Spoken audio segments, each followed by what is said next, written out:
നോക്ക്, ഞാൻ ഈ പറയാൻ പോകുന്നത് ഒരു യഥാർത്ഥ സംഭവമാണ്, നേരെ മറിച്ച് ഒരു കെട്ടുകഥയല്ല. ഹിന്ദുമത വിശ്വാസിയായ നിക്കു വ്ലോഗ്സ് എന്ന പേരുള്ള യൂട്യൂബറായിട്ടുള്ള ഒരു ചെറുപ്പക്കാരന് നടന്ന ഒരു സംഭവമാണ്. യൂട്യൂബിലൊക്കെ ചലഞ്ചിങ് വീഡിയോസ് ഒക്കെ ചെയ്യുന്ന ഒരു യൂട്യൂബറാണ് ഈ ചെറുപ്പക്കാരൻ. ഇപ്പോൾ നിലവിൽ ആ ചെറുപ്പക്കാരൻ്റെ യൂട്യൂബ് ചാനലിന് ഏകദേശം 5 മില്യണിലധികം സബ്സ്ക്രൈബേഴ്സ് ഉണ്ട്. അതായത് 50 ലക്ഷത്തിലധികം സബ്സ്ക്രൈബേഴ്സ്. പലതരം ചലഞ്ചുകളൊക്കെ ചെയ്യാറുണ്ട്. നമുക്കറിയാം, ഈ ചലഞ്ചിങ് വീഡിയോസൊക്കെ ചെയ്യുന്നവരെ കാണുമ്പോഴറിയാം, പലപ്പോഴായി അപകടം നിറഞ്ഞ ചില കാര്യങ്ങളൊക്കെ എടുത്തുകൊണ്ട് അവർ ചലഞ്ചിങ് ആയി ഒരു അഡ്വഞ്ചറായിട്ടൊക്കെ ചെയ്തു പോകാറുണ്ട്. അത്തരത്തിൽ ഈ ചെറുപ്പക്കാരൻ ഒരു ചലഞ്ച് ചെയ്യാൻ തീരുമാനിച്ചു. ഒരു അപകടം പിടിച്ച ഒരു ചലഞ്ചായിരുന്നു. ആ ചലഞ്ച് എന്ന് പറയുന്നത് ഇങ്ങനെയാണ്: 24 മണിക്കൂർ, അതായത് ഒരു ദിവസം മുഴുവനും ഒരു ഖബറിനുള്ളിൽ കഴിയണമെന്നുള്ളതായിരുന്നു ചലഞ്ച്. എന്നാൽ ആ ചലഞ്ച് ചെയ്യാൻ ആ ചെറുപ്പക്കാരൻ തീരുമാനിക്കുന്നു. അതിനുവേണ്ടി ആ ചെറുപ്പക്കാരൻ ഒരു കബറിടം തയ്യാറാക്കുകയാണ്. സാധാരണ കബറിടം പോലെയല്ല. നമുക്കറിയാം, ഒരു കബറിടം എന്ന് പറയുന്നത് ഏകദേശം ഒരു 6 അടി മാത്രമേ ഉണ്ടായിരിക്കുകയുള്ളൂ. ഒരാൾക്ക്, ഒരു മനുഷ്യന് നേരെ കിടക്കാൻ പോലും സാധിക്കില്ല. ചരിഞ്ഞു കിടക്കേണ്ടി വരുന്ന അത്രയും ഇടുങ്ങിയ ഒന്നാണ് ഖബർ എന്ന് പറയുന്നത്. പക്ഷെ ഇവിടെ ഈ ഒരു ചെറുപ്പക്കാരൻ ആ ഖബർ തയ്യാറാക്കുന്നത് ഒരു ബെഡ്റൂം പോലെ എല്ലാവിധ സജ്ജീകരണങ്ങളും ഒത്ത ഒരു ഖബറായിരുന്നു. ഇലക്ട്രിസിറ്റിയും എയർ കണ്ടീഷണറും ഇന്റർനെറ്റും അങ്ങനെ അടങ്ങുന്ന എല്ലാവിധ സംവിധാനങ്ങളും ആ ചെറുപ്പക്കാരൻ ആ ഖബറിനുള്ളിൽ തയ്യാറാക്കി വെച്ചു. ആ ഖബറിനുള്ളിൽ വെളിച്ചം കിട്ടുവാൻ വേണ്ടി ഇലക്ട്രിക് ബൾബുകളൊക്കെ സ്ഥാപിച്ചു. അതോടൊപ്പം ചില കുടലുകളും പൈപ്പുകളും മറ്റുമൊക്കെ അതിലേക്ക് വരുന്ന തരത്തിൽ ആ ഖബറിനുള്ളിലേക്ക് അതിന്റെ ഒരു വായു കിട്ടുന്ന തരത്തിലൊക്കെ അത്തരം ക്രമീകരണങ്ങളൊക്കെ നടത്തി. അങ്ങനെ എല്ലാവിധ സജ്ജീകരണങ്ങളും സംവിധാനങ്ങളും ഒത്ത ആ ഖബറിനുള്ളിലേക്ക് ആ ചെറുപ്പക്കാരൻ ഇറങ്ങുന്നു. ഒറ്റയ്ക്കായിരുന്നില്ല, കൂടെ മറ്റൊരു സുഹൃത്തു കൂടിയുണ്ട്. ഒരുപക്ഷെ ഒരു ഭയമുള്ളത് കൊണ്ടായിരിക്കാം കൂട്ടുനിന്നോണം മറ്റൊരു സുഹൃത്തിനെ കൂടി ആ ചെറുപ്പക്കാരൻ അതിനുള്ളിലേക്ക് ഇറക്കിയത്.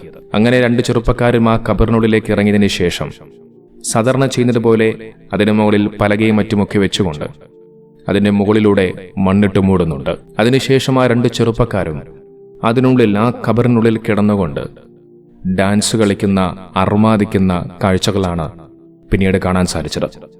അവർ സന്തോഷിക്കുകയാണ്. ഖബറിനെ ഡിസ്റെസ്പെക്ട് ചെയ്യുന്ന തരത്തിലുള്ള ഒരു പ്രവർത്തനം എന്ന് വേണമെങ്കിൽ പറഞ്ഞു വെക്കാം. ആ ഖബറിനോട് ഒരു മര്യാദക്കേട് പ്രവർത്തിക്കുന്ന ഒരുതരം പ്രവർത്തനങ്ങൾ. വായു ലഭിക്കാൻ വേണ്ടി മാത്രമായിരുന്നില്ല, പുറത്തുനിന്നും ഭക്ഷണങ്ങൾ ഈ പറയപ്പെടുന്ന ഖബറിനുള്ളിലേക്ക് എത്തിക്കാനുള്ള ഒരു മാർഗമായിട്ടായിരുന്നു ആ ഒരു പൈപ്പും അതിനുള്ളിൽ സ്ഥാപിച്ചത്. അത്തരത്തിൽ ആ ഖബറിനുള്ളിൽ കിടന്ന് എല്ലാം അറുമാദിച്ച് ആഹ്ലാദിച്ച് കിടക്കുന്ന സമയത്ത് കാര്യങ്ങളൊക്കെ മാറിമറിയുകയാണ്. പെട്ടെന്ന് പുറത്ത് വലിയ രീതിയിലുള്ള ശക്തമായ കാറ്റടിക്കുന്നു. ആ കാറ്റിൽ അവിടെ വലിയ രീതിയിൽ പൊടിപടലങ്ങൾ പറക്കുന്നത് കാണുവാൻ സാധിക്കും. നേരം കഴിയുന്തോറും ആ കാറ്റ് അതിശക്തമായി വീശുകയാണ്. വലിയ തോതിലുള്ള കാറ്റ്. മാത്രമല്ല, ആ കാറ്റിനൊപ്പം നല്ല ഇടിയും മഴയും ഒക്കെയുണ്ട്. ഉടൻ തന്നെ അതിന്റെ മുകളിലുണ്ടായിരുന്ന കുറെ ചെറുപ്പക്കാരെ ചേർന്ന് ഈ പറയപ്പെടുന്ന നിർമ്മിച്ച ഈ ഒരു ഖബറിനുള്ളിലേക്ക് വെള്ളവും മറ്റുമൊക്കെ ഇറങ്ങാതിരിക്കാൻ വേണ്ടി ടാർപ്പാളോ മറ്റുമൊക്കെ കൊണ്ട് മൂടുകയാണ്. പക്ഷെ ടാർപ്പാ കൊണ്ട് മൂടുവാൻ സാധിക്കുന്നില്ല. കാരണം അത് ശക്തമായ കാറ്റാണ്. എത്ര കിട്ടിയാലും കാറ്റ് ആ ടാർപ്പായം കൊണ്ട് പറന്നുപോകും.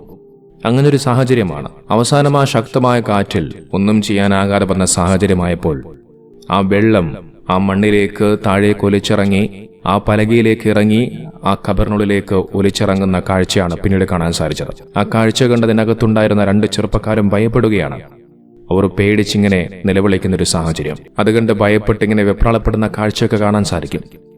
അതിനകത്തുണ്ടായിരുന്ന കുറെ ഇലക്ട്രിക് സാധനങ്ങൾ, ഫാനുകൾ, മൊബൈലുകൾ മറ്റുമൊക്കെ എടുത്തുമാറ്റുന്ന ഒരു കാഴ്ചയും കാണാം. പിന്നീട് വലിയ തോതിൽ വെള്ളം ഇങ്ങനെ ആ ഖബറിനുള്ളിലേക്ക് ഇറങ്ങിക്കൊണ്ടേയിരിക്കുന്നു. അത് കണ്ട് ആ ചെറുപ്പക്കാർ ഭയന്ന് വിറയ്ക്കുന്നുണ്ട്. ഉടൻ തന്നെ ആ ചെറുപ്പക്കാർ എങ്ങനെയെങ്കിലും അതിനുള്ളിൽ നിന്നും പുറത്തെടുക്കാൻ, അവരെ രക്ഷിക്കാൻ വേണ്ടി പുറത്തുനിന്ന ആളുകൾ ആ ഖബറിങ്ങനെ കുഴിക്കുകയാണ്. പക്ഷെ ആ ഖബർ കുഴിച്ചുകൊണ്ടിരിക്കുന്ന സമയത്തും വലിയ രീതിയിൽ കാറ്റും മഴയും ഇങ്ങനെ വർദ്ധിച്ചു വരുന്ന സാഹചര്യമാണ്. അത്തരത്തിൽ ഇങ്ങനെ ഒരുപാട് തോതിൽ വെള്ളം ഇങ്ങനെ ആ ഖബറിനുള്ളിലേക്ക് ഇറങ്ങിക്കൊണ്ടേയിരിക്കുന്നു. അവസാനം എങ്ങനെയോ വളരെയധികം കഷ്ടപ്പെട്ട് പാടുപെട്ട് ആ ഖബറിനുള്ളിൽ കിടക്കുന്ന ആ 2 ചെറുപ്പക്കാരെയും അവിടെ ഉണ്ടായിരുന്ന രക്ഷാപ്രവർത്തകർ പുറത്തേക്കെടുക്കുകയാണ്. പിന്നീട് ആ ചെറുപ്പക്കാരനെ ആശുപത്രിയിലേക്ക് കൊണ്ടുപോവുകയാണ്. ഖബറിനുള്ളിൽ കിടന്നുകൊണ്ട് അറുമാദിച്ച് ഡാൻസ് കളിച്ച ആ ചെറുപ്പക്കാരനെ വീൽചെയറിൽ കൊണ്ടുപോകുന്ന കാഴ്ചയാണ് പിന്നീട് കാണാൻ സാധിച്ചത്. അതിനുശേഷം ആശുപത്രി കിടക്കുന്ന ഒരു കാഴ്ചയുമുണ്ട്. നോക്കി, ഇവിടെ ഈ ഒരു ചെറുപ്പക്കാരൻ ചെയ്തത് ഒരു ചലഞ്ച് എന്നതിലുപരി അത് അള്ളാഹുവിനെ ചലഞ്ച് ചെയ്യുന്ന ഒരു പ്രവർത്തനം കൂടിയായിരുന്നു. ഖബറിനെ ഒരു ഡിസ്റെസ്പെക്ട് ചെയ്യുന്ന ഒരു പ്രവർത്തനം കൂടിയായിരുന്നു. ഖബറിനെ കളിയാക്കുന്ന തരത്തിൽ, അള്ളാഹുവിനെ വെല്ലുവിളിക്കുന്ന തരത്തിലുള്ള ഒരു പ്രവർത്തനമായിരുന്നു. ഒരുപക്ഷെ ചെറുപ്പക്കാരൻ ഒരിക്കലും വിചാരിച്ചു കാണില്ല. എങ്ങനെയെങ്കിലും ആ ചലഞ്ച് പൂർത്തിയാക്കി പുറത്തേക്ക് വരാൻ ആഗ്രഹിച്ച ചെറുപ്പക്കാരനായിരിക്കാം. പക്ഷെ പടച്ച റബ്ബ് ആ ചെറുപ്പക്കാരന്റെ ചലഞ്ചിനെ പൂർത്തിയാക്കാൻ അനുവദിച്ചില്ല. അതിനുള്ളിൽ വലിയ ശക്തമായ കാറ്റും മഴയും ഒക്കെ വന്നുകൊണ്ട് പിന്നീട് അവസാനം ഭയപ്പെട്ട് അവസാനം എങ്ങനെയോ രക്ഷിച്ച് ആശുപത്രിയിലേക്ക് എത്തിക്കുന്ന കാഴ്ചയാണ് എല്ലാവരും കണ്ടത്. നമുക്ക് ചലഞ്ച് ചെയ്യാം, പക്ഷേ അത് നമ്മെ സൃഷ്ടിച്ച പരിപാലിക്കുന്ന പടച്ചറബിനോടാവരുത്. അള്ളാഹുവിനെ ചലഞ്ച് ചെയ്ത ഒരുപാട് ആളുകൾ ഈ ഭൂമി ലോകത്തിന് നാം കടന്നുപോയിട്ടുണ്ട്. ഒന്നും രണ്ടുപേരല്ല, ഒരുപാട് ആളുകൾ. അതിൽ വലിയ പണക്കാരുണ്ടായിരുന്നു, ധനികന്മാരുണ്ടായിരുന്നു, സർവശക്തന്മാരുണ്ടായിരുന്നു, വലിയ സൈനാധിപന്മാരും അതോടൊപ്പം വലിയ സമ്പത്തും കൊണ്ട് കുന്നുകൂടിയ വലിയ സമ്പന്നന്മാർ. അതിൽ പലരും അഹങ്കാരികളായിരുന്നു, ധിക്കാരികളായിരുന്നു. ഒരുപാട് പേർ ഇസ്ലാമിന്റെ ചരിത്രം പരിശോധിച്ചാൽ വ്യക്തമായി മനസ്സിലാക്കാൻ സാധിക്കും. അള്ളാഹുവിനെ വെല്ലുവിളിച്ചിട്ടുണ്ട്. ഞാനാണ് പടച്ചവൻ, ഞാനാണ് റബ്ബ് എന്ന് വെല്ലുവിളിച്ചവർ. അവസാനം പടച്ച റബ്ബിനെ വെല്ലുവിളിച്ച ധിക്കാരികളായ ഭരണാധികാരികൾ ആരും ഈ ഭൂമി ലോകത്തുനിന്ന് ജീവനോടെയില്ല. എല്ലാവരും മണ്ണോട് മണ്ണ് അലിഞ്ഞു ചേർന്നു. ധിക്കാരികളും സ്വേച്ഛാധിപതികളുമായിരുന്ന നമ്രൂദും ഫിറൗനുമൊക്കെ അതിന് ഏറ്റവും വലിയ ഉദാഹരണമാണ്. അള്ളാഹുവിനെ ധിക്കരിച്ചുകൊണ്ട് ധിക്കാരിയായി ജീവിച്ച ഫിറൗനിനെയും സംഘത്തെയും അല്ലാഹു സുബ്ഹാനഹു വ തആല കടലിലേക്ക് മുക്കി നശിപ്പിക്കുകയായിരുന്നു. ഇന്നും കടലിൽ നിന്നും കിട്ടിയ ഫിറൗനിന്റെ മൃതശരീരം ജഡം മ്യൂസിയത്തിൽ സൂക്ഷിച്ചിരിക്കുന്നു. ലോകർക്ക് മനസ്സിലാക്കാൻ വേണ്ടി ഇന്നും ദൃഷ്ടാന്തമായിക്കൊണ്ട് അള്ളാഹു ഫിറൗനിന്റെ ജഡത്തെ ബാക്കി വെച്ചു എന്നുള്ളതാണ്. മറ്റൊന്ന് നമ്രൂദാണ്. പടച്ച റബ്ബിനെ നിഷേധിച്ചുകൊണ്ട് സ്വേച്ഛാധിപതിയായിരുന്ന നമ്രൂദ് എന്ന് പറയുന്ന ചക്രവർത്തി. കടുത്ത നക്ഷത്ര ആരാധകരായിരുന്നു നമ്രൂദും പ്രജകളുമൊക്കെ. പുരാതന ഡമസ്കസ് നഗരത്തിന് ഓരോ നക്ഷത്രത്തെയും പ്രതിനിധീകരിച്ച് 7 കവാടങ്ങൾ പണിഞ്ഞ വ്യക്തിയായിരുന്നു നമ്രൂദ്.